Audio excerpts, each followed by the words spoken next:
Tollywood star hero icon star Allu Arjun arrest చేశారన్న వార్త దేశవ్యాప్తంగా సంచలనంగా మారింది. ఈ నెల 4న హైదరాబాద్ సంధ్య థియేటర్ దగ్గర తొక్కిసలాట ఘటనలో ఒకరు మృతి చెందారు. దీనికి అల్లు అర్జున్ ను బాధ్యుడిగా చేస్తూ నాన్ బెయిలబుల్ కేసు నమోదు చేశారు పోలీసులు. ఈ క్రమంలోనే ఆయన్ని అరెస్ట్ చేసి చిక్కడపల్లి పిఎస్ కు తరలించారు. అయితే అల్లు అర్జున్ అరెస్ట్ పై అంబటి స్పందించారు. ఇక షూటింగ్ రద్దు చేసుకున్న చిరంజీవి హుటాహుటిన చిక్కడపల్లి పిఎస్ కు బయలుదేరారు. అల్లు అర్జున్ వైద్య పరీక్షల కోసం గాంధీ ఆసుపత్రికి తరలించారు పోలీసులు.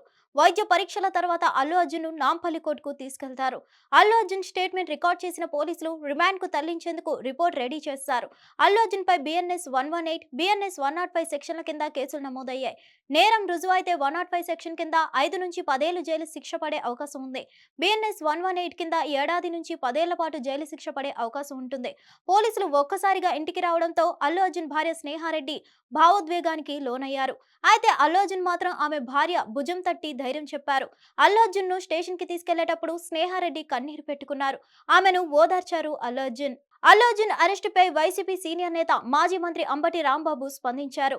అల్లు అర్జున్ అరెస్ట్ అన్యాయమంటూ ఆయన సోషల్ మీడియా వేదికగా ట్వీట్ చేశారు.